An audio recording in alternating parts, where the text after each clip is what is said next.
اعوذ باللہ من الشیطان الرجیم بسم اللہ الرحمن الرحیم رب اشرح لی صدری ویسر لی امری واحلل عقدۃ من لسانی یفقہوا قولی رب زدنی علما اللہم فقہنا فی الدین آمین یا رب العالمین۔ سب سے پہلے ہم آج سورہ بقرہ کے فضائل کے اوپر بات کریں گے۔ آپ سب کو معلوم ہے یہ بات، حضرت ابو ہریرہ سے روایت ہے کہ رسول اللہ صلی اللہ علیہ وسلم نے فرمایا اپنے گھروں کو قبرستان نہ بناؤ، بلکہ جس گھر میں سورہ بقرہ پڑھی جاتی ہے اس میں شیطان داخل نہیں ہوتا۔ قبرستان بنانے سے یہ مراد ہے کہ مردے نہ دیکھتے، نہ سنتے، نہ عمل کرتے ہیں۔ تو جس جگہ پہ سورہ بقرہ نہیں پڑھی جا رہی تو وہاں اعمال کیسے ہوں گے؟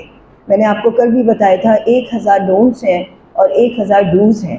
اگر یہ ڈوز اور ڈونٹس اپلائی نہیں ہوں گے گھر میں تو وہ گھر قبرستان جیسا ہو جائے گا۔ ابو امامہ الباہلی روایت کرتے ہیں کہ آپ صلی اللہ علیہ وسلم نے فرمایا قرآن کی تلاوت کرو، یہ تمہارے لیے قیامت کے دن سفارش کرے گا۔ 2 روشن صورتیں سورہ بقرہ اور سورہ آل عمران، جس کو زہرتین بھی کہتے ہیں، قیامت کے دن بادلوں کی روشنی سے نکل رہے ہوں گے، یعنی بادلوں سے بھرے پوری روشنی کے سمندر ہوں گے، اور شامیانوں اور پرندوں کے 2 گولوں کی طرح آئیں گی اور اپنے پڑھنے والوں کے لیے سفارش کریں گی۔ آپ نبی کریم صلی اللہ علیہ وسلم نے فرمایا سورہ بقرہ کی تلاوت کرو، اس کی تلاوت میں، اس کے سیکھنے میں برکت ہے اور اس کو نظر انداز کرنے میں بڑا پچھتاوا ہے۔ صرف کاہل اور سست لوگ ہی اس سے منہ موڑ سکتے ہیں۔ تو گویا اس کے لیے اگر ہم ایک عمل اپنا لیں، آپ سبھی لوگ ماشاءاللہ گھر میں ابھی رمضان میں پورا دور کریں گے قرآن کا انشاءاللہ تلاوت کا، تو جب سورہ بقرہ ختم ہو جائے آپ کی اور آل عمران شروع ہو جائے تو آپ اس طرح سے کیجیے گا کہ آگے اس کو بڑھاتے رہیے گا، لیکن سورہ بقرہ کو بھی شروع کر دیجیے گا، آدھا پیج، 1 پیج، تاکہ جب تک آپ کے 5 پارے ہوں پھر دوبارہ سے ہو جائے، پھر تبارہ ہو جائے۔ اس طرح سورہ بقرہ کا پورا دور چلتا رہے گا، بے شک ایک ساتھ نہیں چلے گا، لیکن بہرحال اس کی چند آیتوں کا دور چلتا رہے گا۔ اچھا، سورہ بقرہ ایک ایسی سورت ہے جو بڑی ورسٹائل ہے، اس کے اندر بہت سارے مضامین ہیں، کبھی گائے کا قصہ آ جاتا ہے، کبھی طلاق کا، کبھی عدت کا، کبھی وراثت کا۔ تو اگر ہم یہ کہیں کہ ہم سورہ بقرہ کو کیا نام دیں، کیا عنوان دیں، جیسے ہمیں معلوم ہے سورہ قیامہ میں قیامت کا ذکر ہے، سورہ تحریم میں کچھ چیزوں کی حرمت کا ذکر ہے، سورہ طلاق میں طلاق کا ذکر ہے، تو سورہ بقرہ میں اتنے سارے مضامین ہیں کہ اگر ہم اس کو ہیڈنگ دینا چاہیں تو کیا دیں؟ تو خرم مراد صاحب نے اپنی ایک کتاب لکھی ہے جس کا نام ہے کلید بقرہ، بقرہ کی چابی۔ خاصی مشکل کتاب ہے، میں نے اس کو آسان کر کے آپ کے سامنے رکھ رہی ہوں۔ اس کا ایک موضوع ہے، اگر آپ لکھ لیں اپنے پاس نوٹس میں، تو اس کا مرکزی موضوع جو ہے وہ امت مسلمہ کا مشن ہے، امت مسلمہ کا مشن، اور پھر اس کو 7 حصوں میں تقسیم کیا ہے انہوں نے۔ بڑی خوبصورت طریقے سے انہوں نے اس صورت کو ایک ہی لڑی میں پرویا ہے۔ امت مسلمہ کی تعریف یعنی اس کی ڈیفینیشن بیان کی، امت کی اس تکمیل کے لیے اس کو آمادہ کیا، ابھارا، اس مشن کو ترک کریں گے یا انحراف کریں گے تو اس کے خلاف تنبیہات ہیں۔ اس کے اندر جیسے میں نے آپ سے کہا 7 حصے ہیں، ٹھیک ہے۔ پہلا حصہ ہوگا آیت نمبر 1 سے لے کر 30 تک، بلکہ 39 تک، اس میں ہدایت کی بنیادیں بتائی جائیں گی۔ دوسرا حصہ ہوگا 40 سے 123 تک، اس میں بنی اسرائیل کے زوال کی کیفیت بتائی جائے گی، تاکہ امت مسلمہ کو پتہ تو چلے کہ کیا ایسی حرکتیں اور کیا ایسی سوچ ہے کہ جس کی وجہ سے زوال ہو سکتا ہے، اور ان کی کیفیت عہد شکنی کی اور ان کے دل کے امراض کے بارے میں بات کی گئی۔ اس کے تیسرے حصے میں جو آیت نمبر 124 سے 152 میں ہے، اس میں جہاں سے دوسرا پارہ شروع ہو جاتا ہے، ان سے لے کر بنی اسرائیل سے لے کر یہ والا فریضہ مسلمانوں کو سونپ دیا گیا، یعنی تحویل قبلہ کے ساتھ، کہ اب آپ کے پاس امامت نہیں ہے، اب یہ پوری امامت نبی کریم صلی اللہ علیہ وسلم کی امت کے پاس شفٹ ہو گئی ہے۔ پھر حصہ چہارم میں جو آیت نمبر 153 سے 157 میں ہے، یہ بتایا کہ ایک امت مسلمہ کے اندر ہر شخص کے انفرادی خصوصیت کیا ہونی چاہیے، آپ کا کردار کیسا ہونا چاہیے، اور شریعت کے بنیادی اصول کیا ہوں گے۔ مثال کے طور پہ طلاق کیسے ہوگی، جھگڑے کیسے ہوں گے، وراثت کیسے ہوگی، میاں بیوی کا تعلق کیا ہوگا، تو یہ پورے رولز اور ریگولیشن بتا دیے گئے تاکہ ایک اچھی طرح سے امت مسلمہ ایز اے انفرادیت میں یا انڈیویجویلٹی میں بالکل پکی اللہ کی شریعت کے اوپر چلنے والی ہو جائے۔ اس کے بعد 5واں حصہ آتا ہے جو 178 سے 252 ہے، اس میں پہلے تو بتا دیا آپ کی انڈیویجول جو بھی آپ کی ایک آپ کے اندر خصوصیات ہونی چاہیے، اس کے بعد بتائیے اجتماعیت کیسی ہونی چاہیے۔ آپ انفرادی طور پہ بہت نیک ہیں، بہت شریف ہیں، لیکن اگر آپ کی اجتماعیت کے اندر کفر ہے تو ہماری وہ چیز تو کام میں نہیں آتی ہے۔ ایک حافظ آدمی کو باہر نکل کے سود کی نوکری کرنی پڑ جاتی ہے۔ تو اجتماعی زندگی کے اصول کیا ہوں گے، قوانین کیا ہوں گے، ادارے کیا ہوں گے، کس طرح سے جان و مال کی حفاظت ہوگی، کس طرح سے بیت المال ہوگا، تاکہ انفرادی اینٹ بھی اچھی مضبوط ہو اور اس سے جو تعمیر ہو وہ جگہ بھی اللہ کی بتائی ہوئی ہو، اللہ کے اصولوں کے مطابق ہو۔ یہ نہ ہو کہ اینٹ گاڑے میں تو ہم نے بہت پیسہ لگایا مگر وہ جا کے چسواں ہو گئی اس دیوار پہ جو اللہ سبحانہ و تعالیٰ کی مرضی کے خلاف کی کوئی جگہ ہے، کوئی عمارت ہے۔ چھٹا حصہ آتا ہے جو 243 سے 283 تک ہے۔ اس میں اب آپ مشن کی طرف انڈیویجول ہو گئے، آپ کا اجتماعی ہو گیا، اب آپ کا ایک ویژن ہے، ایک مشن ہے جس کی طرف آپ کو چلنا ہے۔ کیسے جائیں گے آپ؟ انفاق کیسے کریں گے آپ؟ جہاد کیسے کریں گے؟ ذرائع کیا ہوں گے؟ اس کو ایکسپینڈ کرنے کے امت مسلمہ کے کیا ذرائع ہوں گے؟ اور آخر میں حصہ ہفتم یعنی 7ویں حصے میں جو 84 سے 86 تک ہے، یہ بتایا کہ یہ سب کچھ کرتے ہوئے جب اللہ تعالیٰ آپ کو سکسیس دے گا تو آپ کے اخلاقی اور روحانی طور پہ آپ کو کیسا ہونا چاہیے، کیونکہ اسٹارٹ لیتے وقت تو ہم عموماً بہتری کی طرف ہوتے ہیں، لیکن جب اللہ ہم پہ عنایات کر دیتا ہے تو پھر ہمارے طور طریقے بدل جاتے ہیں، امام بن کے یا لیڈر بن کے۔ تو انشاءاللہ تعالیٰ یہ والا حصہ بھی آپ کو ہم فوٹو کاپی کرا کے دے دیں گے۔ یہ بہت اہم چیز ہوگی، اس کی وجہ سے آپ کو پوری سورہ بقرہ کو ہینڈل کرنے میں بڑی آسانی ہوگی انشاءاللہ تعالیٰ۔ اب ہم اس کے پہلے حصے پہ آتے ہیں جس میں ہدایت کی بنیادیں۔ اب آپ لوگوں نے سورہ بقرہ تقریباً سبھی پڑھتے ہیں، آپ کو معلوم ہے یہاں پہ آیت نمبر 1 سے 5 تک کامیاب لوگ یا متقیوں کی نشانی بتائی گئی ہے۔ بہت کامنلی ہم سب یہ والی آیات پڑھتے ہیں کہ کس طرح سے یقین ہونا چاہیے، تقویٰ ہونا چاہیے، ایمان بالغیب ہونا چاہیے، نماز قائم کرنی ہے، اللہ کے راستے میں خرچ کرنا ہے، کتابوں پر ایمان ہے، الف لام میم ذالک الکتاب لا ریب فیہ ھدی للمتقین، اور پھر الذین یؤمنون بالغیب سے آخرہ تک یہ پوری نشانیاں بتا دی 1 سے 3 تک کہ یہ کامیاب لوگوں کی، 1 سے 5 تک کامیاب لوگوں کی یہ نشانیاں ہیں۔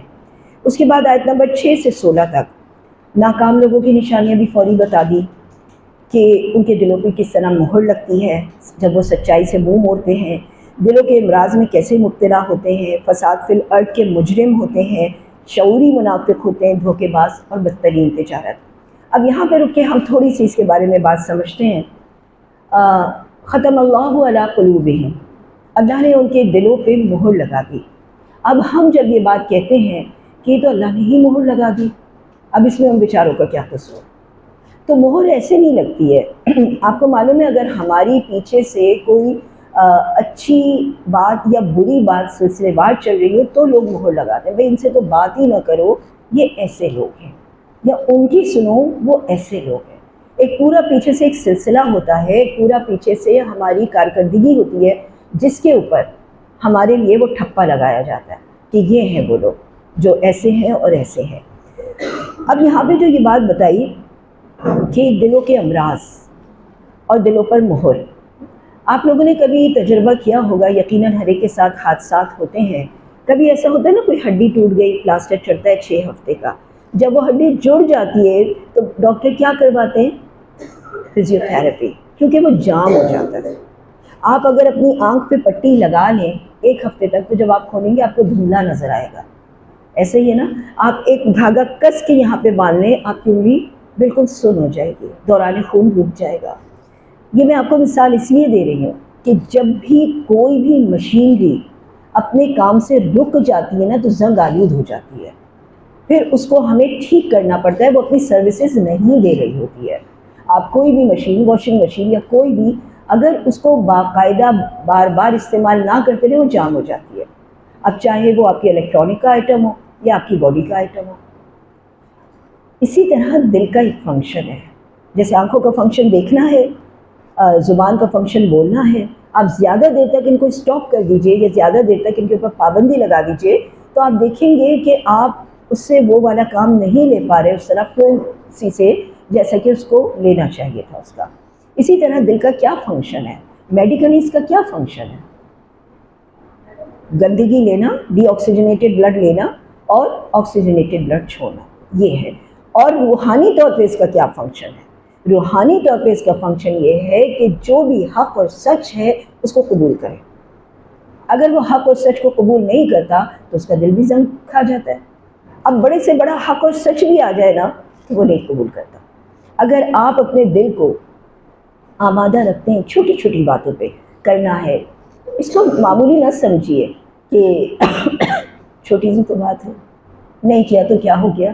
یہ چھوٹی چھوٹی باتیں، وہ چھوٹے چھوٹے کالے دھبے جو آپ کے دل کے اوپر لگتے رہتے ہیں، گناہ کیا لگ گیا، گناہ کیا لگ گیا، اب کیا وہ پورا کا پورا دل سیاہ ہو گیا۔ اب بڑی سے بڑی خبر آ جائے، بڑی سے بڑی، دل پہ کوئی اثر، کچھ اثر نہیں۔ ایک اور بھی مثال ہے، مثال کے طور پہ یہ پلاسٹک کی بوٹل ہے، میں اسے نیچے پھینکوں گی، کیا یہ ٹوٹ جائے گی؟ نہیں ٹوٹے گی، لیکن وہ گلاس پھینکوں گی تو ٹوٹ جائے گا۔ اس کی سرشت میں ٹوٹنا نہیں ہے، اس کی سرشت میں ٹوٹنا ہے۔ اب اگر میں پھینک دوں اور میں کہیں تو اللہ کی مرضی تھی کہ یہ ٹوٹ گیا، اللہ چاہتا تو نہ ٹوٹتا۔ آپ کہتے ہیں جب تمہیں معلوم ہے اس کی سرشت یہ ہے کہ پھینکو گے تو ٹوٹ جائے گا، تو تم نے یہ کام کیوں کیا؟ تو غلطی تو پھر میری ہے نا، کہ مجھے معلوم ہے کہ اس کی سرشت میں، اس کی فطرت میں یہ چیز ہے اور میں نے اس کو ویسے نہیں استعمال کیا۔ تو اللہ سبحانہ و تعالیٰ بھی ہمیں یہ فرماتا ہے کہ جس چیز کو اللہ نے جس کام کے لیے پیدا کیا ہے اس کی ایک سرشت ہوتی ہے، اس کو ویسے ہی استعمال کیا جائے، ورنہ وہ کام کی نہیں رہتی۔ تو پھر جب کام کی نہیں رہتی تو دل پہ مہر لگ گئی۔ اب بڑے سے بڑا حق بھی آ جائے، انسان قبول نہیں کرتا۔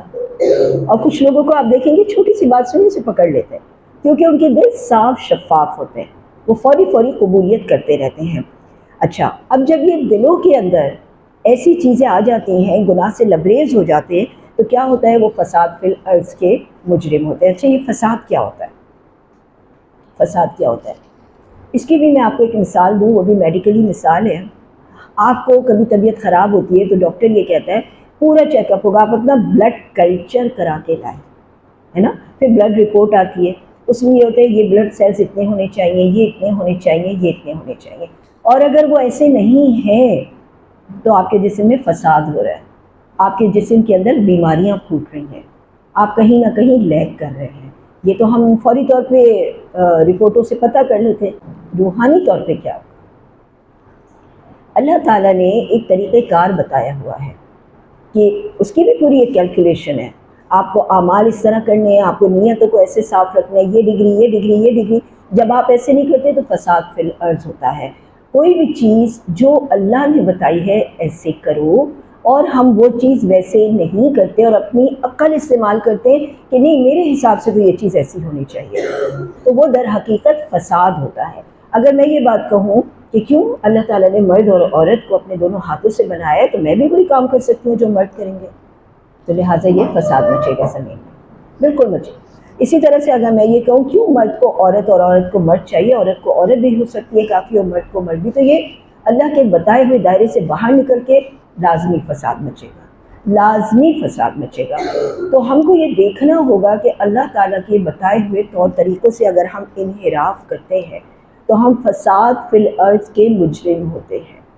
اس کے بعد کچھ لوگ ہیں جو شعوری منافق ہیں اور کچھ لوگ ہیں جو لاشعوری منافق ہیں۔ شعوری منافق کا تو آپ کو پتہ ہے، مکے میں تو نہیں تھے لیکن مدینے میں ضرور تھے، کہ جنہوں نے جب دیکھا کہ ہوا ہے ادھر کی تو تم بھی چلو ادھر کو، لیکن جو مکے میں تھے نا وہ ڈر کے ایمان نہیں لے کر آ رہے تھے، کیونکہ ظاہر بہت صعوبتیں تھیں، تو لہٰذا انہوں نے یہ کرنا شروع کیا کہ جب آسانیاں ہوتی تھی تو چل پڑتے تھے اور جب مشکلات ہوتی تھی تو کھڑے ہو جاتے تھے، جیسے ہم بھی کرتے ہیں۔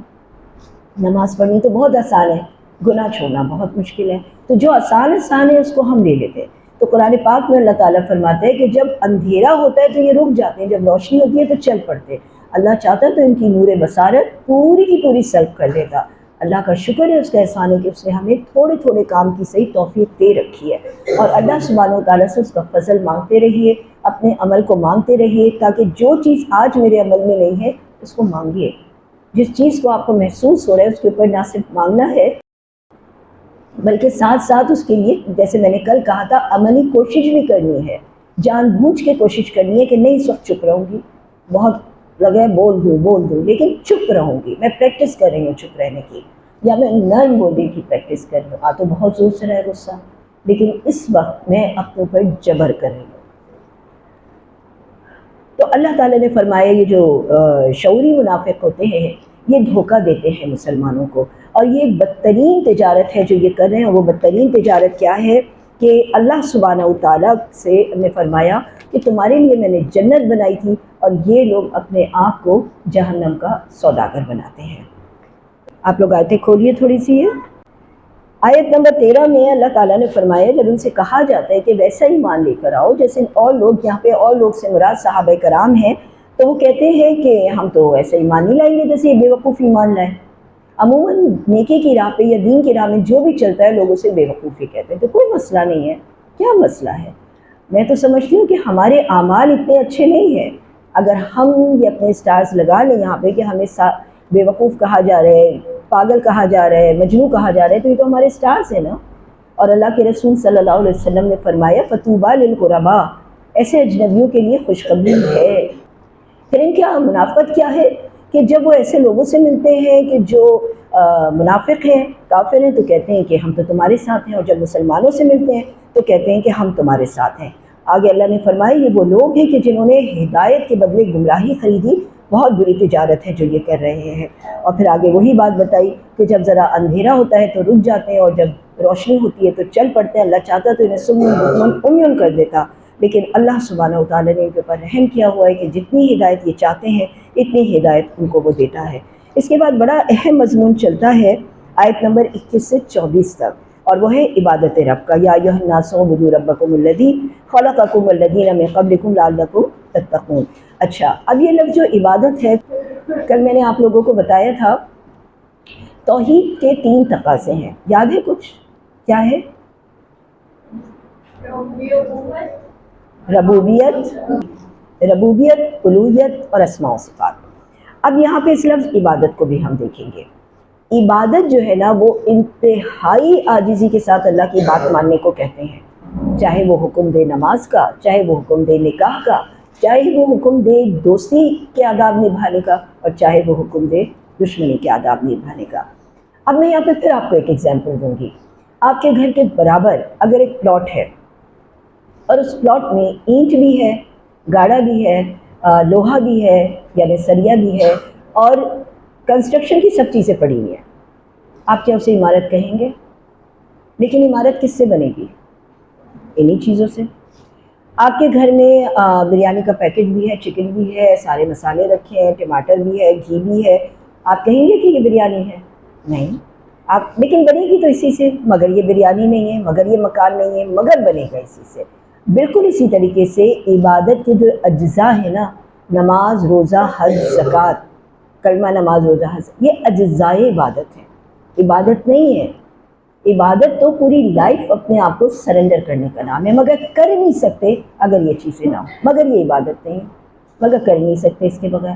کوئی آدمی یہ کہے کہ میں نماز روزے کے بغیر اللہ کا بندہ ہوں، غلط کہہ رہا ہے۔ اور اگر کوئی یہ کہتا ہے کہ میں نماز، روزہ، حج، زکوٰۃ، کلمہ کر رہا ہوں تو میں عبادت کر رہا ہوں، نہیں۔ عبادت تو پوری زندگی پہ محیط ہے نا۔ آپ نے نماز، روزہ، کلمہ، نماز، روزہ، حج، زکوٰۃ کیا کیوں تھا؟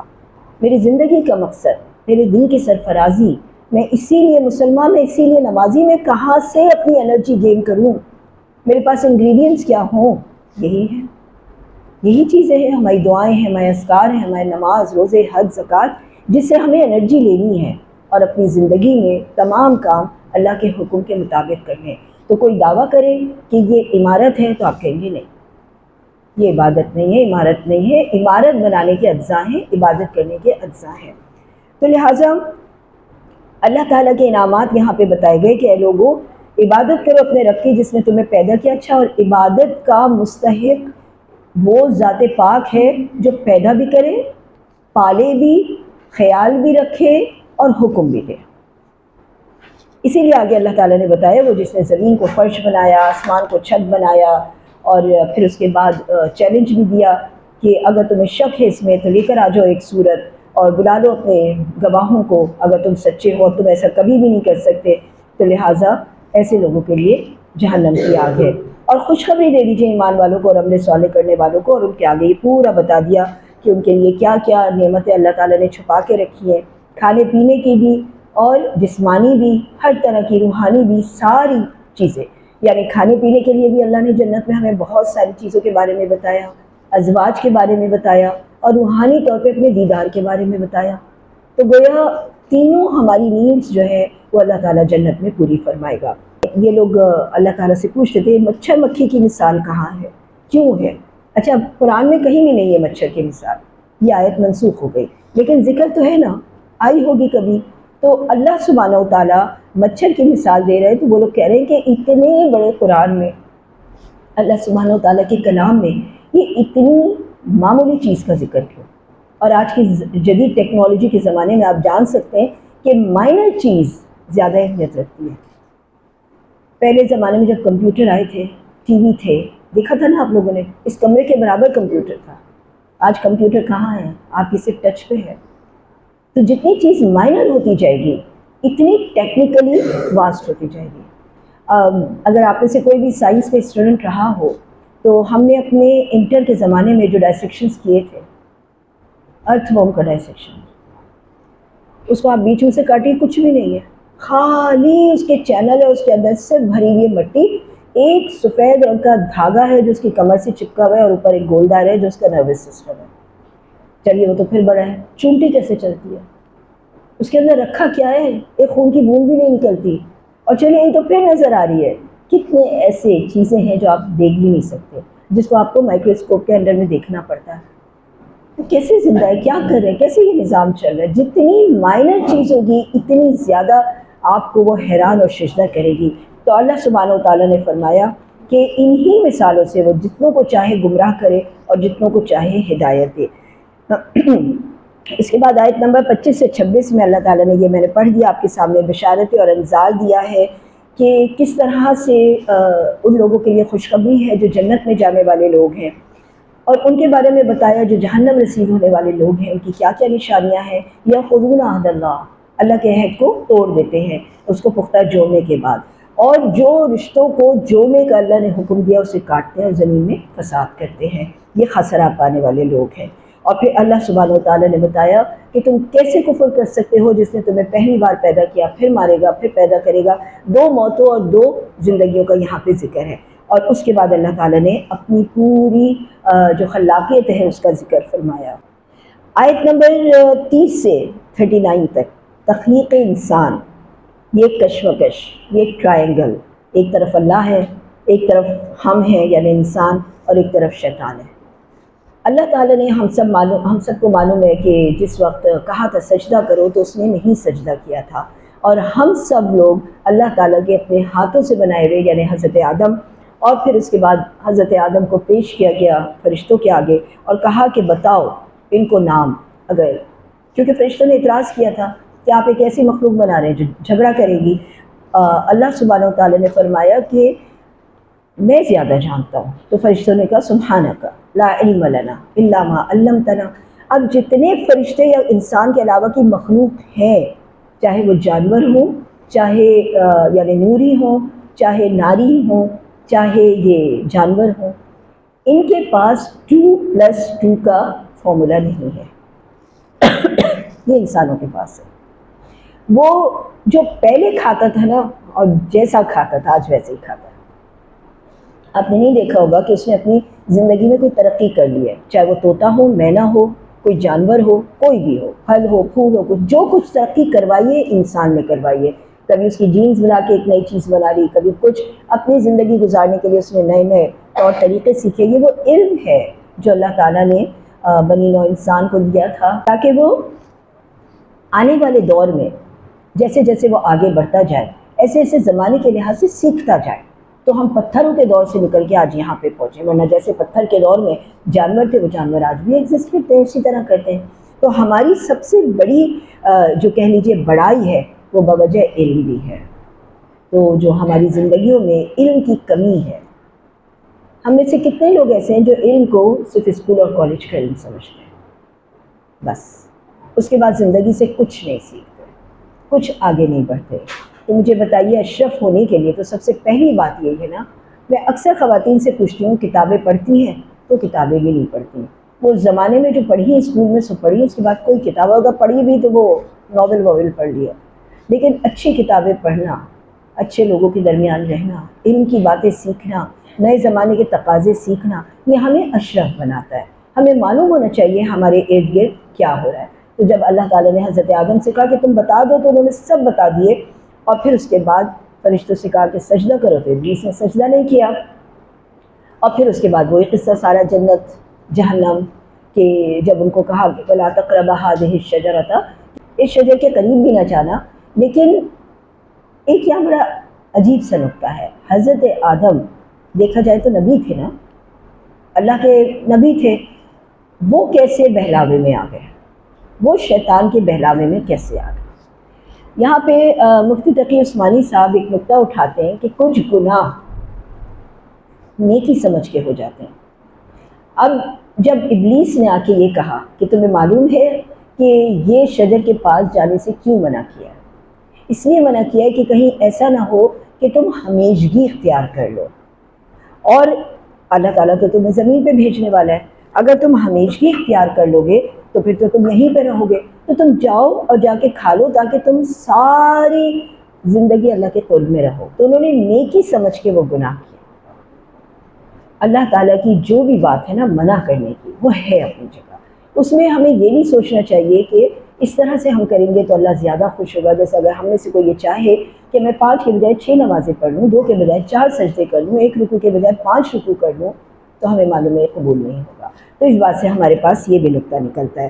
تو یہاں پہ تخلیق انسان کے بارے میں بات ہوئی، خلافت اسے دی گئی، علم اسے دیا گیا، مسجود ملائکہ اسے بنایا گیا، اور اس کے بعد شیطان کے حملوں کے بارے میں بتایا۔ اور قرآن میں بہت سارے 7 مقامات پہ قصہ آدم و ابلیس آتا ہے، جس کے اندر یہ بات پتہ چلتی ہے کہ کس طرح سے شیطان نے یہ چیلنج لیا، اور اس نے یہ کہا کہ میں ثابت کر کے بتاؤں گا کہ یہ اس قابل نہیں تھا، اور اللہ تعالیٰ نے یہ چیلنج قبول کیا۔ اللہ تعالیٰ نے فرمایا جو میرے بندے ہوں گے، عبادی جو میرے بندے ہوں گے، لیس لک علیہم سلطان، تمہارا اس پہ کوئی زور نہیں ہوگا۔ تو گویا جو انسان گناہوں کے دلدل میں پھنسا ہوا ہے وہ گویا اللہ کا نہیں شیطان کا بندہ ہے۔ شاہ ولی اللہ بڑی اچھی بات لکھتے ہیں، وہ کہتے ہیں کہ جب انسان کوئی گناہ کرتا ہے تو اپنا رشتہ بیک وقت دونوں سے جوڑ لیتا ہے، آدم سے بھی اور ابلیس سے بھی، کیونکہ گناہ تو دونوں نے کیا تھا، دونوں نے نافرمانی کی تھی، تو بیک وقت 2 سے جوڑ لیتا ہے۔ نیکسٹ اسٹیپ یہ پروف کرے گا کہ وہ ادھر کا ہے یا ادھر کا ہے، اس نسل کا ہے یا اس نسل کا۔ اگر وہ توبہ کر لیتا ہے تو اپنے باپ آدم کی اولاد ہے، اور اگر وہ گناہ پہ جم جاتا ہے تو وہ شیطان کی اولاد ہے۔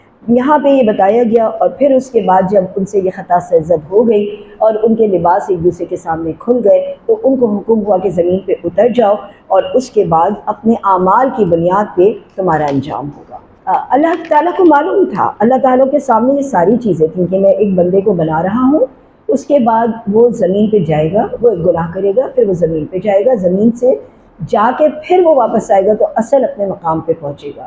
یہ خاکی اپنی فطرت میں نہ نوری ہے نہ ناری، آپ اپنے عمل خود بنائیں گے۔ جنت کچھ بھی نہیں ہے، جہنم کچھ بھی نہیں ہے، خالی میدان ہے۔ اللہ کے رسول صلی اللہ علیہ وسلم نے فرمایا ہم اپنے حصے کے انگارے یہاں سے بیچتے ہیں، ہم اپنے حصے کے پھول اور باغات یہاں سے بیچتے ہیں۔ تو ہمارے اعمال جو ہیں وہ سارے کے سارے یہ بات انجام تک لے کر جاتے ہیں کہ ان اعمال کا انجام کیا ہوگا۔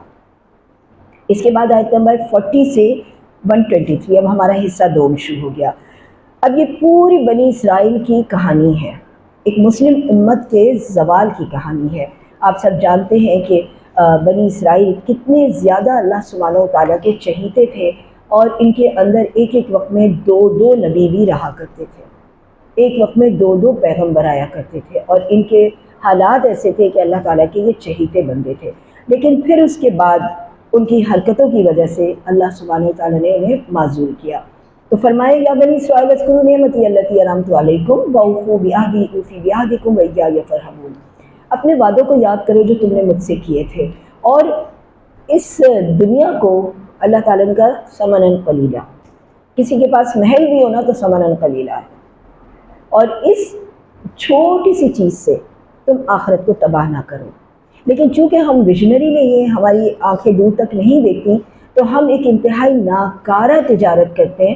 ہم ایک معمولی چیز کے بدلے میں ہم اپنی قیمتی چیز دے دیتے ہیں۔ دنیا کی حقیقت جب ہمارے سامنے آتی ہے تو ہم دنیا کی حقیقت کو دیکھنے کے باوجود آخرت کے مقابلے میں دنیا کو ترجیح دے دیتے ہیں، کیونکہ خوبصورت ہے اور رنگین ہے۔ تو اللہ تعالیٰ نے فرمایا یہاں پر کہ تم تو وہ لوگ ہو بنی اسرائیل کہ جن کے پاس وہ کتاب موجود تھی کہ جس میں ذکر تھا نبی کا، اس کے باوجود تم سب سے پہلے انکار کرنے والے بنے۔ انکار کے بھی نا 2-3 شیڈ ہوتے ہیں۔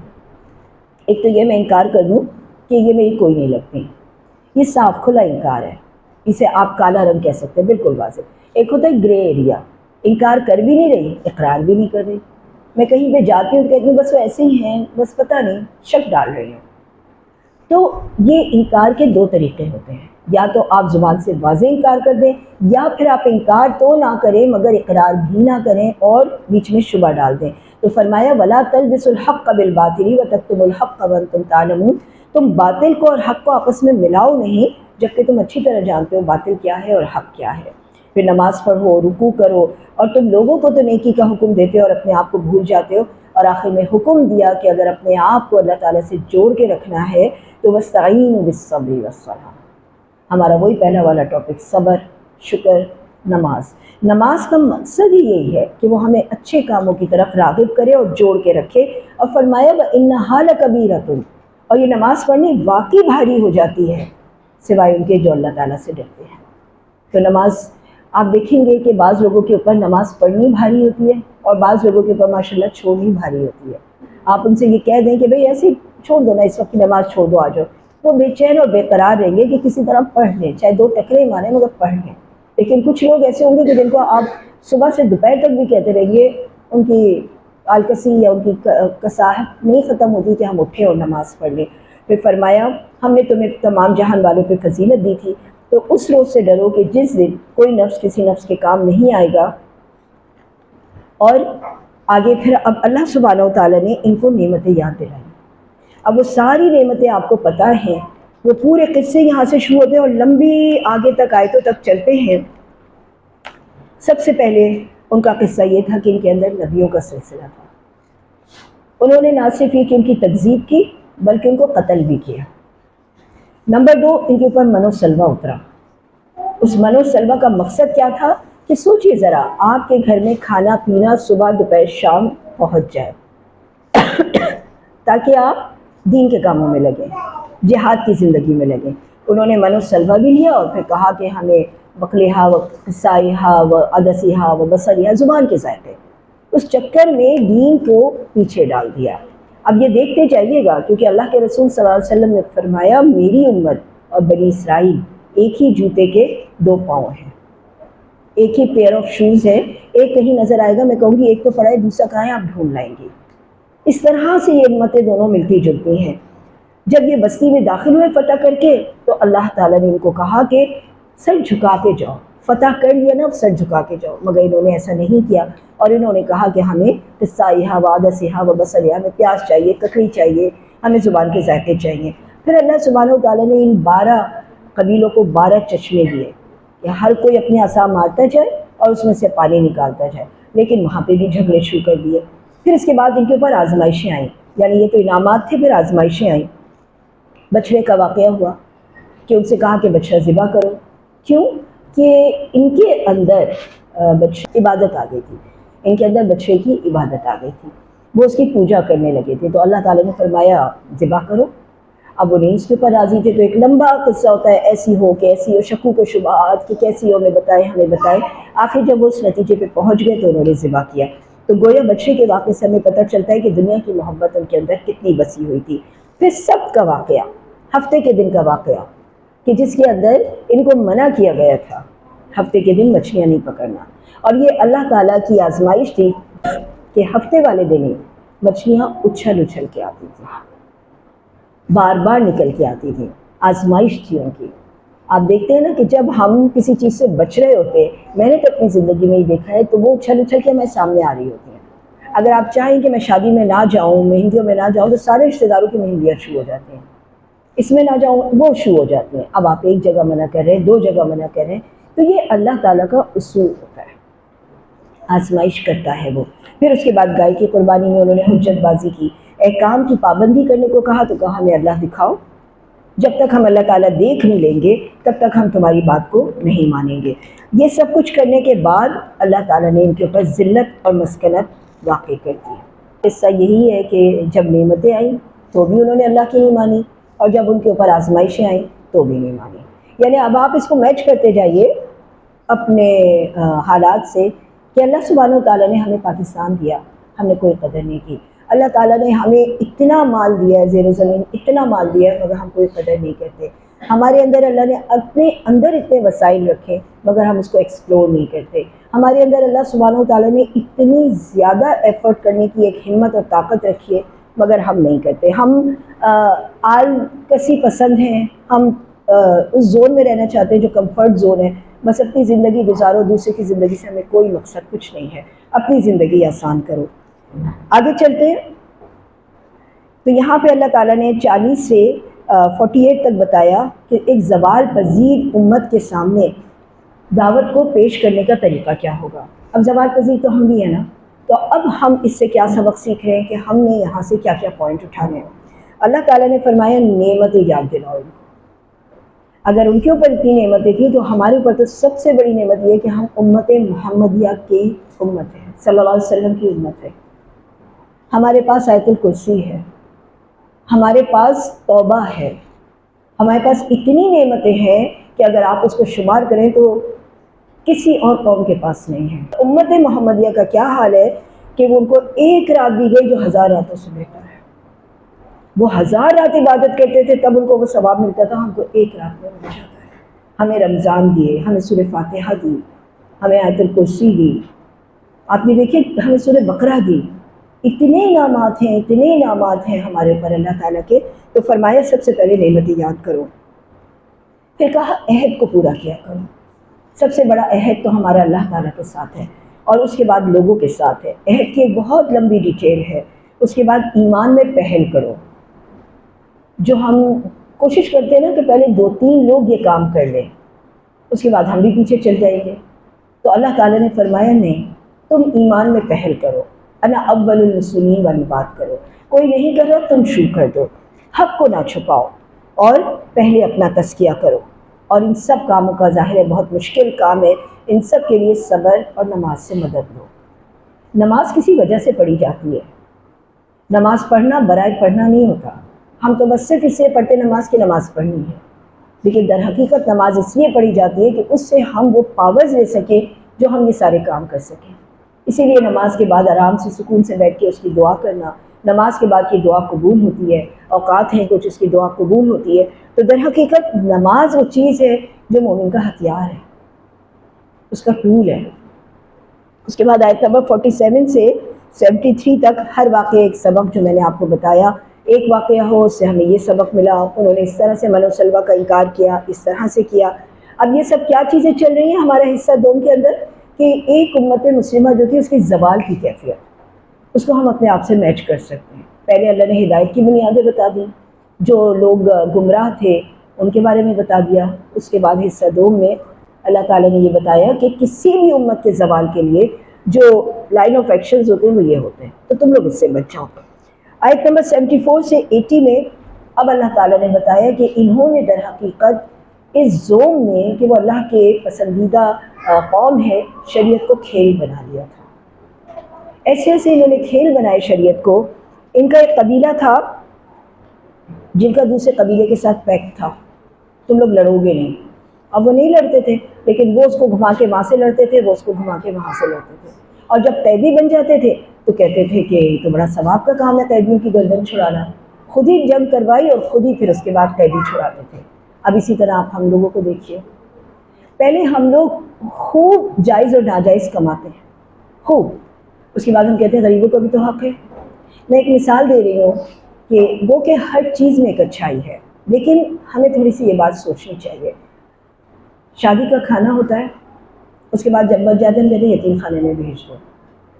وہ یتیم جو ہیں وہ بنے ہی اسی لیے ہیں شاید، یا یوں کہہ لیجیے معاشرے کے اندر ہی اوپر نیچے ہے اس لیے کہ ہم اپنی چیزوں سے نہیں رکتے، ہم ایسا نہیں کرتے کہ ہم ان کو پروان چڑھائیں. تو لہٰذا ہمارے پاس جو بھی ہم عمل کر رہے ہوتے ہیں اپنا جو کہ دین سے ثابت نہیں ہے، تو دیکھیے جو چیز غلط ہے اس کو لیگلائز کرنا، پھر بعد میں کیا ہوتا ہے، اس کے آفٹر ایفیکٹس کیا ہوتے ہیں، فساد کے. آج ہمارے ہاں جو ناہمواری ہے وہ کس وجہ سے ہے؟ امیر امیر تر، غریب غریب تر. کیوں؟ اس کی وجہ یہی ہے نا کہ ہمارا معاشی نظام اتنا خراب ہے، ہمارا سیاسی نظام اتنا خراب ہے، ہمارا معاشرتی نظام اتنا خراب ہے، ہمارے یہاں طلاقوں کے ریٹ بڑھ رہے ہیں، ہمارے ہاں آپس کے گھر کی ناچاکیوں کے ریٹ بڑھ رہے ہیں. اس کی وجہ کیا ہے کہ ہم ان چیزوں پہ توجہ نہیں دیتے جو اس برائی کا سبب بن رہا ہے. ہم نیکیاں کرنے سے نہیں چوکتے، ہم میں سے ہر کوئی ماشاءاللہ نیکوکار ہے، نیکی کرنا ہم سب کے لیے بڑا اچھا ہے، لیکن گناہ سے بچنا، اس غلط چیز سے بچنا، وہ چیز اصل ہوتی ہے. تو یہاں پہ فرمایا کہ شریعت کو انہوں نے کھیل بنایا، اور جب شریعت کو کھیل بناتے ہیں نا تو اللہ تعالیٰ نے فرمایا پھر ہم ان کے دل سخت کر دیتے ہیں، ان کے دل پھر نرم نہیں رہتے. آپ یقیناً اپنی برادری میں ایسے لوگوں کو جانتی ہوں گی جنہوں نے ایک دوسرے کے گھر برباد کیے. آپ ان سے ملیں، بڑے مطمئن ہوتے ہیں، انہیں کوئی فرق نہیں پڑتا، کچھ بھی نہیں ہوا، ان کے دل سخت ہو چکے ہوتے. تو اللہ تعالیٰ نے یہ فرمایا یہاں پہ کہ ان کے دل سخت ہو جاتے، پھر اس کے بعد وہ آیات کی تحریف کرنا شروع ہو جاتے ہیں. آیات کی تحریف کیا ہے کہ جو مقصد تھا اس مقصد سے ہٹا دیتے ہیں. یہ بنی اسرائیل کا بھی کام تھا اور آج ہمارے علماء سو کا بھی کام ہے. کچھ علماء ہیں ظاہر ہے ماشاءاللہ وہ ہمیں ہر آیت کی بڑی اچھی تفسیر بتاتے ہیں، لیکن کچھ ہیں کہ جو اس آیات کو توڑ مڑوڑ کر ایسے پیش کرتے ہیں کہ کسی طرح جائز کر دیں سود کو، بے پردگی کو، ان تمام چیزوں کو جائز کر دیں. تو یہ تحریف آیات کرتے ہیں، تعصب، اور پھر اس کے بعد امانی کیا ہوتی ہے؟ جھوٹی امیدیں. وہ جھوٹی امیدیں کیا ہے؟ جنت تو ہماری ہے. اچھا، جب میں پہلی دفعہ میں قرآن پڑھ رہی تھی نا اور میں نے ان آیتوں سے گزری تو میں نے کہا کہ یہ تو عجیب و غریب آیت ہے کہ جس کے اندر یہ بات بتائی جا رہی ہے کہ یہود نصارہ یہ دونوں امانی رکھتے ہیں کہ ہم جنت میں جائیں گے. تو میں نے کہا یہ تو ہماری بھی امانی ہے، ہم بھی یہ کہتے ہیں کہ مسلمان جنت میں جائے گا، وہ کہتے ہیں ہم جنت میں جائیں گے. تو یہاں پہ اللہ تعالیٰ نے فرمایا، وہ کہتے ہیں قالوا لن تمسنا النار الا ایاما معدودہ، آیت نمبر 80، کہ وہ کہتے ہیں کہ ہرگز نہ چھوئے گی آگ مگر گنتی کے چند دن. ہم بھی کہتے ہیں. اللہ تعالیٰ فرماتے ہیں کہ اللہ نے تم سے ایسا کوئی عہد کیا، بلا من کسب سیئہ، جو کوئی برائی کرے گا اور اس کی برائی سے گھیر لے گی. برائی تو ہو جاتی ہے، گناہ ہو جاتا ہے، لیکن گناہ پہ رکنا، بار بار کرتے رہنا، یعنی گناہ نے اسے گھیر لیا، فاولئک اصحاب النار ھم فیہا خالدون، اور اس کے مقابلے میں ایمان والے اور عمل صالح وہ جنت والے ہیں اور اس میں وہ ہمیشہ رہیں گے. اس کے بعد اللہ تعالیٰ نے فرمایا اللہ کا ایک فرمان. آپ کو معلوم ہے سورہ بقرہ کتنی اہم سورہ ہے، میں نے شروع میں یہ آپ کو بتا دیا کہ یہ ایک ایسی سورہ ہے جو ہمارے قبر کو بھی روشن کرے گی اور قیامت کے دن ہمارے لیے سائبان بھی ہوگی. فرمایا اللہ تعالیٰ نے جب ہم نے پختہ عہد لیا تھا بنی اسرائیل سے، کیا لیا تھا؟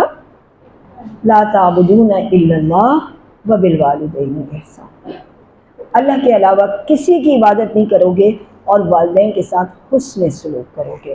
وذی القربیٰ، قرابت داروں کے ساتھ بھی، یتیموں کے ساتھ بھی، مسکین کے ساتھ بھی، وقولوا للناس حسنا، لوگوں کے ساتھ اچھی طرح بات کرنا. اچھی طرح بات کرنے میں بہت کچھ شامل ہے. نرم گفتگو، سلیقے کی گفتگو، ٹھہری ہوئی گفتگو، دل دکھانے والی گفتگو نہ ہو، تنزیہ نہ ہو، یہ سب چیزیں قولوا للناس حسنا میں آتا ہے. اور آپ خود اس بات کو جانتے ہیں، کوئی آپ سے اتنے پیار سے اور اچھے طریقے سے بات کرے تو آپ اس کے گرمیدہ ہو جاتے ہیں. آپ کہتے ہیں بھائی بہت بہت اچھا بولتی ہیں، بہت پیارا بولتی ہیں، بہت نرم بولتی ہیں، بہت جسے کہتے ہیں محبت جتا کے بولتی ہیں. تو یہ ایک ایسا وصف ہے کہ اگر کوئی بھی شخص اختیار کرے، اور قرآن پاک میں اللہ تعالیٰ نے فرمایا نا کہ سب سے بری آواز گدھے کی آواز ہوتی ہے. آوازوں کو چیخنا، چلانا اور بھونڈی آواز میں کسی سے بات کرنا، کانوں کو وہ جملے برے لگیں، یا تو الفاظ خراب ہوں، یا لہجے خراب ہو، یا انداز خراب ہو. تو فرمایا پھر اس کے ساتھ ساتھ نماز اور زکوٰۃ. لیکن کیا ہوا کہ سب پھر گئے، وہ سارے بنی اسرائیل پھر گئے اور انہوں نے اعراض کیا اس سے. اور اسی طرح سے اللہ تعالیٰ نے فرمایا ہم نے ان سے یہ وعدہ لیا تھا جو میں نے آپ کو بتایا کہ ایک دوسرے کے خون نہیں بہاؤ گے. ان کے درمیان پیکٹ تھا، لیکن کیا کیا انہوں نے؟ پہلے خود تو نہیں لڑ رہے، آ کے اپنے اپنوں کو بھیج دیا لڑ لو، جب یہاں بھی قیدی ہو گئے اور یہاں بھی رکا بھی قیدی چھڑانا تو بہت ہی ثواب کا کام ہے، تو جا کے قیدی چھڑا دیے. یعنی پہلے ہم وہ کام کرتے ہیں جو منع ہے اور پھر اس کے بعد اس میں سے وہ نکالتے ہیں جس کے بارے میں کہا گیا اس سے ثواب ملتا ہے، تو وہ ثواب کو کمانے کے لیے ہم نکل پڑتے ہیں۔ تو آیت نمبر 83 سے 101 میں فرمایا میثاق سے منہ موڑا انہوں نے، اور جو توحید کی بات کہی تھی پیچھے جو آیت میں ابھی ہم نے پڑھا لا تعبدون الا اللہ، اور پھر فرمایا حسن سلوک، یہ ساری بات نماز و زکوٰۃ، جھگڑے کی ممانعت کی، اور پھر انہوں نے یہ کیا کہ شریعت کے ٹکڑے کر دیے۔ شریعت کے ٹکڑے کیا ہیں؟ کسی نے یہ چیز پکڑ لی، کسی نے وہ چیز پکڑ لی، کسی نے مسجدیں بنانا پکڑ لی، بس اخلاقیات کا دور سے بھی واسطہ نہیں، کسی نے تہجد گزاری پکڑ لی، معاملات سے دور کا بھی واسطہ نہیں۔ ایسا ہے ہماری کمیونٹی میں بھی اور ارد گرد بھی کہ ہم یہ کہتے ہیں کہ جو اول صف کا نمازی ہے وہ سب سے زیادہ برے اخلاق کا ہے، یہ ہے ہمارے درمیان بات۔ اور نمازوں وہ مسجدوں کے اندر چوریاں ہوتی ہیں۔ اسی طریقے سے جو اچھے لوگ ہیں ان کے گھروں میں جب ہم کوئی ایسی بات سنتے ہیں ہمیں بڑا افسوس ہوتا ہے، یار وہ تو بڑے دیندار ہیں، وہ کیوں ایسے جھگڑوں اور ایسے معاملات میں پڑ رہے ہیں، کیوں وراثت روک رہے ہیں، کیوں یہ کر رہے ہیں، کیوں وہ کر رہے ہیں۔ تو یہ ساری چیزیں کیا ہوتی ہیں کہ ہمیں بڑی حیران کر دیتی ہیں کہ بھائی یہ تو دین کے علمبردار لوگ ہیں، ان کے گھر ایسا کیوں ہو رہا ہے۔ تو یاد رکھیے کہ دین اپنے اندر سے شروع ہوتا ہے، جب ہم پہلے اپنی تربیت کے مکلف ہیں، ارد گرد جو ہو رہا ہے ہونے دیجیے، پہلے تو آپ اپنے آپ کو اور اپنے اندر کے والے انسان کو جو ہے وہ بہتر کیجیے۔ تو یہاں پہ یہی بات فرمائی گئی کہ جھگڑے کی ممانعت، شریعت کے ٹکڑے نہ کرو، اور نفس پرستی اور حد دھرمی، اس کا تو ہم سب بہت زیادہ شکار ہیں۔ ہمیں اگر کوئی کہہ دے ہمیں اگر کوئی کہہ دے کہ یہ بات تمہاری غلط ہے تو وہ ہمیں اپنی انا پہ ضرب لگتی ہے۔ ہم بجائے اس کے کہ اس کو سدھارنے کی کوشش کریں، ہم کہتے ہیں انہوں نے مجھے یہ بات کہہ دی، یہ ہمیں اپنی انا کے اوپر ایک ضرب لگتی ہے۔ تو پلیز اپنے آپ کو جھکا کے رہیے۔ کسی نے کوئی بات کہہ دی ہے جو کہ آپ کے اندر یا تو موجود ہوگی یا نہیں ہوگی، اگر آپ کے اندر موجود ہے تو اصلاح کر لیجئے، اور اگر موجود نہیں ہے تو استغفار کر لیجئے کہ ان کو ایسا لگا۔ پھر ان کے اندر دنیا کی محبت حد سے زیادہ، اور پھر رسولوں کی تکذیب۔ اس کے بعد آیت نمبر 102 سے 116 میں شیطان کا اتباع اور اللہ کے فیصلے۔ اب یہاں پر سحر کی بات آنی شروع ہوگی۔ ہم نکالتے ہیں آیت نمبر 102۔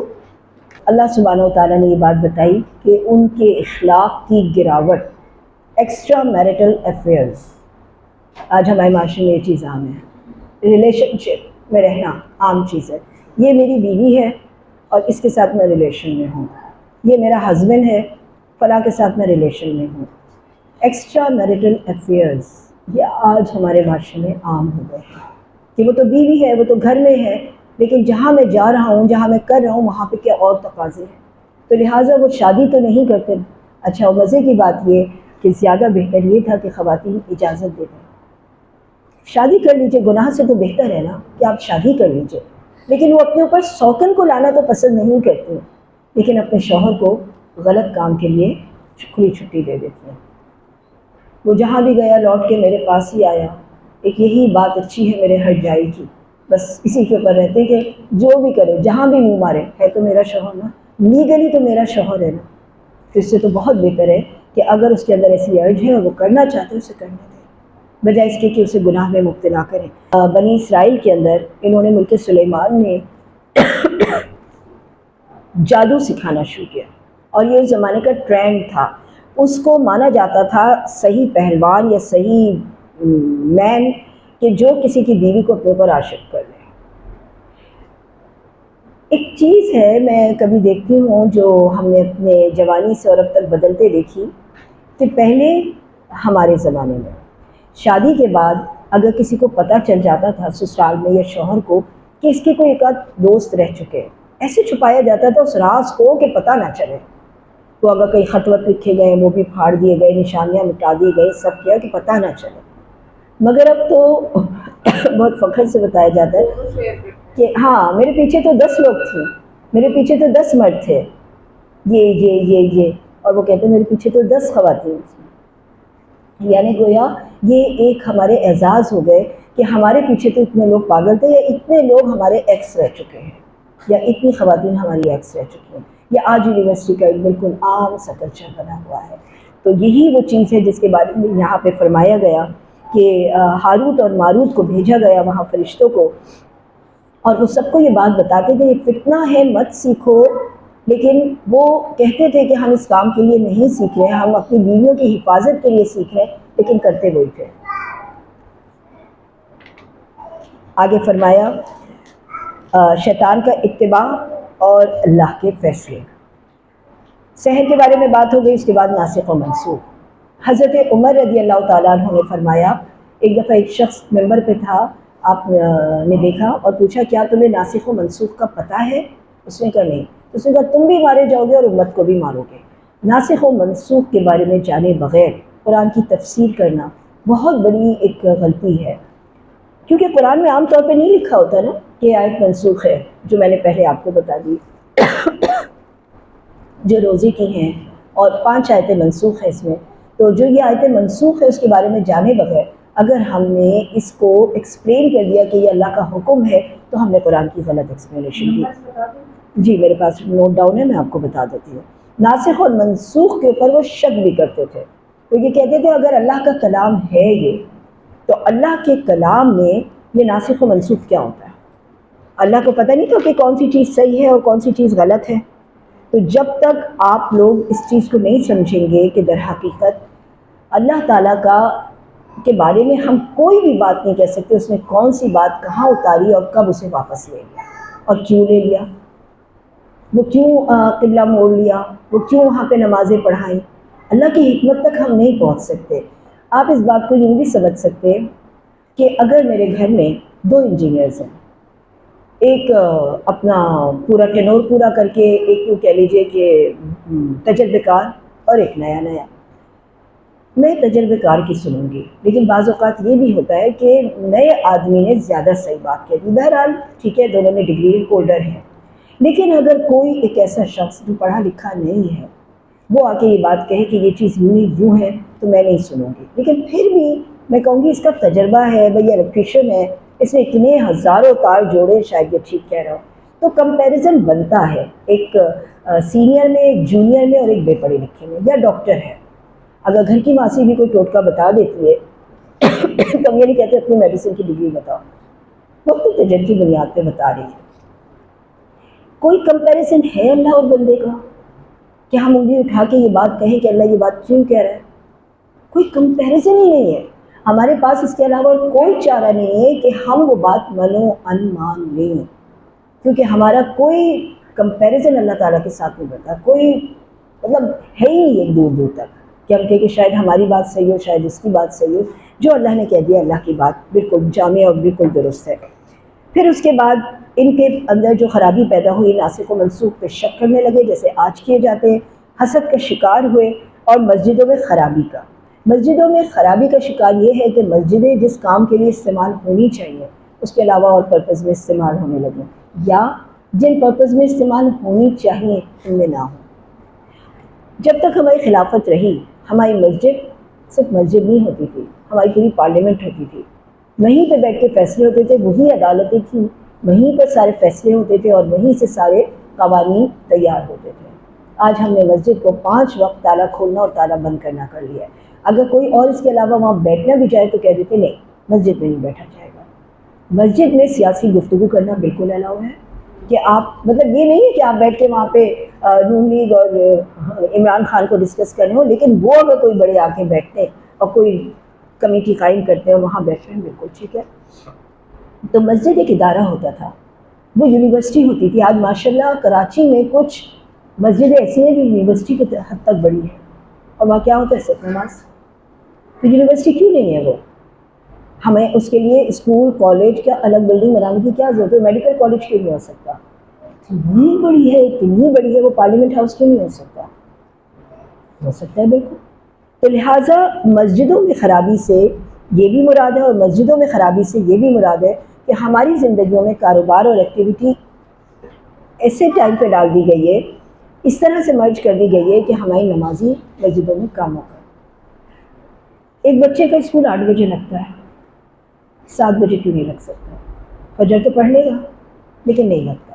پھر اسی طریقے سے جو مرد صبح گھر سے نکل رہے ہوتے ہیں ان کا کاروبار کیوں نہیں اثر تک بند ہو سکتا اگر وہ فجر کے بعد نکل جائے تو، تاکہ ان کی نمازیں تو رہیں اپنے پاس، لیکن وہ تھکے ہارے بیچارے آتے ہیں جب، تو پھر اس کے بعد نماز نہیں پڑھتے۔ گو کہ یہ کوئی ہیلا نہیں ہے بہت سارے لوگ ایسے ہیں جو بڑے بڑے کاروبار کرتے ہیں مگر اپنی نمازوں کا اہتمام بھی کرتے ہیں، لیکن من حیث القوم جو ہم نے ایک پورا طریقہ بنایا ہوا ہے وہ مسجدوں سے دوری کا بنایا ہوا ہے کہ ہم ایسی چیزیں آرگنائز کیے ہوئے بیٹھے ہوئے کہ جس کی وجہ سے مسجدوں کی طرف جانے والے قدم رک جاتے ہیں، اور انسان یہ سوچتا ہے اس وقت میں تھک کے آیا ہوں، اس وقت میرا کاروبار کا ٹائم ہے، اس وقت میرے بازار کا ٹائم ہے، جبکہ نماز کی اہمیت سب سے پہلے ہے۔ اس کے بعد ان کی ایک اور جرت یہ تھی کہ انہوں نے اولاد قرار دی اللہ تعالیٰ کی، یا عیسائیوں کی بھی بات ہو رہی ہے، اور ان کے بھی بنی اسرائیل نے بھی یہی کیا کہ حضرت عزیر کو اولاد قرار دیا۔ 117 میں ایک اور بہت اہم بات کی گئی ہے، بدیع السماوات والارض واذا قضى امرا فانما يقول له كن فيكون، وہ جو آسمان اور زمین کا پہلی بار بنانے والا ہے، وہ جب کسی بھی شے کا ارادہ فرماتا ہے اس کے لیے بس کہتا ہے کن تو وہ ہو جاتی ہے۔ اب یہ ہونے میں ٹائم لگتا ہے، شوہر اور بیوی کا ملاپ ہوا، اللہ تعالیٰ نے کن کہہ دیا، لیکن فیکون ہونے میں تو 9 مہینے لگیں گے نا۔ اسی طرح سے جب ہم اللہ تعالیٰ سے دعا کرتے ہیں تو اللہ تعالیٰ ارادہ تو مان لیتا ہے، لیکن فیکون ہونے میں جو ماحول چاہیے ہوتا ہے، جو اس وقت کے حالات ہوتے ہیں، اس کا انتظار کرنا پڑتا ہے۔ ہمارا کام دیکھیے دعا مانگنا ہے، اکثر و بیشتر ایسا ہوتا ہے کہ ہم یہ کہتے ہیں کہ بھائی اتنی دعا مانگی کوئی فائدہ نہیں۔ آپ کا کام کیا ہے؟ دعا مانگنا یا دعا قبول کروا لینا؟ آپ کا تو اجر دعا مانگنے پہ ہے نا۔ آپ کو کیا معلوم کہ جو دعا آپ نے مانگی اور وہ قبول نہیں ہوئی، وہ 3 حالتوں سے تو فارغ نہیں ہے نا، یا تو وہ چیز آپ کو ملے گی یا اس سے بہتر ملے گی، یا بلا ٹلے گی، آخرت کے لیے رکھی جائے گی۔ اللہ تعالیٰ تو 3 4 اجر آپ کو دے، تو لہٰذا ہم جو یہ کہتے ہیں نا کہ یہ میں نے دعا مانگی بس اب لازم ہے کہ اللہ قبول کر دے، یہ ہماری جاب نہیں ہے۔ ہمارا کام صرف اتنا ہے کہ ہم اپنی دعاؤں کے اوپر توجہ دیں، مانگتے رہیے۔ اللہ کو منگتے لوگ تو بہت پسند ہے، اور سوچئے خود اپنی کبھی زندگی میں نظر ڈالیے، جب ہمیں کچھ چیز شدت سے نہیں چاہیے ہوتی تو ہماری نمازوں میں بھی شدت نہیں رہتی، جب ہمیں شدت سے چاہیے ہوتی ہے تو نمازوں میں بھی شدت آ جاتی ہے۔ تو اگر کوئی چیز اٹکی رہے تو زیادہ بہتر ہے نا، سب کچھ مل جائے،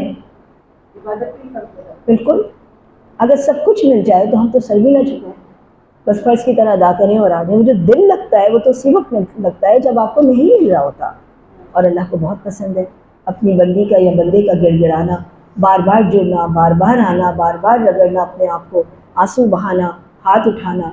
اللہ کو اتنا پسند آ رہا ہوتا ہے کہ وہ اس کے اوپر مہینوں اور سالوں لگا دیتا ہے، اور اس کے بدلے ہمارے کتنے درجات بلند ہو رہے ہوتے ہیں، کتنے ہمارے سے آفات ٹل رہی ہوتی ہیں، آخرت میں خزانے کے طور پہ جمع ہوتی ہے۔ کسی بھی حالت میں وہ اچھائی سے فارغ نہیں ہوتی وہ دعا۔ اس کے بعد حصہ سوم آتا ہے۔ اب یہاں پہ حصہ سوم میں جو 124 سے 152 ہے، اللہ سبحانہ وتعالیٰ نے یہ بتایا کہ امت مسلمہ کے سپرد کیا جا رہا ہے اب یہ مشن، پیغمبرانہ مشن امت مسلمہ کے سپرد کیا جا رہا ہے۔ لیکن اس سے پہلے حضرت ابراہیم کا کردار، حضرت ابراہیم آپ کو معلوم ہے بنی اسرائیل کے مسلمانوں کے اور عیسائی کے، ہم سب کے امام ہیں۔ وہ بھی انہیں بڑا لیڈر مانتے ہیں، ہم بھی مانتے ہیں، بنی اسرائیل بھی مانتے ہیں، کیونکہ ایک جد امجد ہے۔ اب ان کے بارے میں فرمایا جا رہا ہے کہ جس وقت ہم نے ابراہیم کی آزمائش کی تو اس نے تمام آزمائشوں کو پورا کر دکھایا، تو اللہ تعالیٰ نے فرمایا انی جاعلک للناس اماما، میں تم کو لیڈر بنانے والا ہوں۔ آپ کو پتہ ہے یہ آیت پوری لیڈرشپ کے اوپر ہے۔ ہم ٹونی روبن کو سنتے ہیں، ہم فلاں کو سنتے ہیں، حضرت ابراہیم ہے لیڈر۔ کیسے بنے لیڈر؟ کیا تھا ان کے اندر اوصاف؟ کیا ان کے اندر ایسی بات تھی جس کی وجہ سے اللہ نے انہیں لیڈر بنایا، اور ایسا لیڈر بنایا کہ آج میرا اور آپ کا طواف مکمل نہیں ہوتا جب تک کہ ہم ان کے پاؤں کے نشان پہ جا کے سجدہ نہ کر لیں، جب تک کہ ہم وہاں 2 رکعت نفل نہ پڑھ لیں۔ اللہ سبحانہ وتعالیٰ کسی کی بھی جو محنت ہے وہ اسے رائیگاں نہیں کہتا۔ اللہ سے بڑھ کے کوئی قدردان نہیں ہے۔ آپ اگر اللہ تعالیٰ کے لیے کچھ بھی کرتے ہیں، کوئی محنت کرتے ہیں، اگر صدق دل سے اور نیت کی صفائی سے کرتے ہیں تو اللہ تعالیٰ کبھی اس کو ضائع نہیں کرتا۔ آپ کو نہیں ملے گا، آپ کی اولاد کو ملے گا، آپ کی نسلوں کو ملے گا، آپ کی صحت پہ اثر آئیں گے، آپ کی وقت پہ اثر آئے گا، کہیں نہ کہیں اللہ تعالیٰ ریٹرن کرتا ہے۔ جیسے ایک بار حضرت موسیٰ جا رہے تھے تو ایک شخص نے کہا کہ بہت غریب تھا، بہت فقیر، کہا کہ اللہ تعالیٰ سے کہنا کہ دے کچھ. تو وہ جب واپس آئے تو انہوں نے کہا بھائی اللہ تعالیٰ کہہ رہے ہیں تمہاری قسمت میں بہت تھوڑا ہے. ان کا اچھا بس جتنا ہے نا ایک ساتھ دے دے, یہ اتنا کر کے دیتے مجھ سے مینیج نہیں ہوتا, اتنا سا ایک ساتھ دے دے میں مینیج کر لوں گا. ٹھیک ہے, دے دیا. 1 سال بعد حضرت موسیٰ واپس وہاں سے گزرے تو دیکھا بھائی وہ تو زبردست, یہاں سے وہاں تک دیگیں چڑھی ہوئی ہیں, لشکر کھڑے ہوئے. تو وہ اللہ کے پاس گئے اور کہا آپ نے تو کہا تھا اس کی قسمت میں بہت تھوڑا سا ہے. تو اللہ تعالیٰ نے فرمایا ہاں اس کی قسمت میں بہت تھوڑا تھا, جب میں نے اسے دیا اس نے سارا کا سارا میرے راستے میں دے دیا, یہ تو اس کا قرض ہے جو میں اتار رہا ہوں. تو ہم یہ سمجھتے ہیں, ہمیں یہ باتیں انہونی لگتی ہیں, ہم کہتے ہیں کہ شاید ایسا نہیں ہو سکتا کیونکہ ہمارے اندر یقین کی کمی ہوتی ہے. لیکن یہ جو تھے نا حضرت ابراہیم جیسے شخص, ان کے پاس لیڈرشپ کیوں آئی؟ اس لیڈرشپ کی پوری کوالٹیز ہوتی ہیں. آپ جا کے آج نیٹ کھولیے گا, آج آپ لوگوں کا ہوم ورک یہ ہے کہ نیٹ کھولیے اور لکھیے اوپر کوالٹیز آف اے لیڈر, اور آپ یہ دیکھیں گے آپ کو لگے گا آپ حضرت ابراہیم علیہ السلام کو میچ کر رہے ہیں. اچھا, جب ان کو امام بنایا نا تو ایک باپ ہونے کے ناطے انہوں نے فوراً پوچھا وَمِن ذُرِّيَّتِي, میری اولاد کا کیا؟ اللہ تعالیٰ نے فرمایا لا ینال عہد الظالمین, ظالموں سے میرا کوئی عہد نہیں ہے, چاہے تمہاری اولاد ہو تمہارے گھر والے ہو. ہر شخص کا کسب اپنی جگہ ہے. کوئی شخص اس لیے جنت میں نہیں جائے گا کہ اس کا باپ جنتی تھا, اور کوئی بھی شخص اس لیے جہنم میں نہیں جائے گا کہ اس کا باپ جہنمی تھا. ہر شخص کا اپنا اپنا کسب ہے جو اس نے کمانا ہے. تو اللہ سبحانہ و تعالیٰ نے پھر ان کو یہ ایک فضیلت دی حضرت ابراہیم کو کہ انہوں نے خانہ کعبہ کی تعمیر کی. اور خانہ کعبہ کی تعمیر, ہم ایک مسجد بناتے ہیں تو شور مچاتے ہیں اور اپنی تختی لگاتے ہیں, انہوں نے پورے خانہ کعبہ کی تعمیر کی. اور تعمیر کرنے کے بعد انہوں نے یہ کہا کہ ربنا تقبل منا. تقبل کہتے ہیں کہ اگر میرے سامنے کوئی بادشاہ ہو اور اس کو دینے لائق میرے پاس کچھ بھی نہ ہو, تو میں ایک چھوٹی سی کوئی چلی آرٹیفیشل ریگ, پیتل کی ریگ, کہ جو میرے پاس تو یہ ہے, تقبل منا, چیز ایسی نہیں ہے, آپ قبول کر لیجیے. انہوں نے اللہ کا گھر بنایا اور عاجزی کا حال یہ تھا کہ تقبل منا, کہ آپ کے لائق تو نہیں ہے لیکن بنا دیا. وہ پوری ہسٹری سے آپ لوگ واقف ہیں. اللہ سبحانہ و تعالیٰ نے اس جگہ کو پھر آباد کیا جو بیابان تھا, اس کو ثمرات سے, اس کے علاوہ زمزم سے, ان سب چیزوں سے آباد کیا جو کہ آپ سب کے علم میں ہے. جس وقت وہ یہ خانہ کعبہ بنا رہے تھے اس وقت انہوں نے اپنی نسل کے لیے دعا کی. ہماری دعائیں اپنی نسلوں کے لیے وہ نہیں ہوتی. ہم زیادہ تر جو دعا کر رہے تھے ان کی دنیاوی کر رہے, اچھی نوکری مل جائے, اچھی جگہ شادیاں ہو جائیں, اچھی طرح زندگی گزارے. لیکن ہمارے لیڈر کی دعا یہ ہوتی تھی جو انہوں نے یہاں پہ مانگی, اور وہ یہ کہ اے اللہ ان کے درمیان ایک رسول بھیجیے جو کہ ان کو تلاوت بھی سکھائے اور اب آپ کی آیتوں کی ان کو تعلیم بھی دے, کتاب کی حکمت بھی بتائے, وزڈم بھی بتائے, اور ساتھ ساتھ ان کا تزکیہ بھی کرے, پیوریفیکیشن بھی کرے.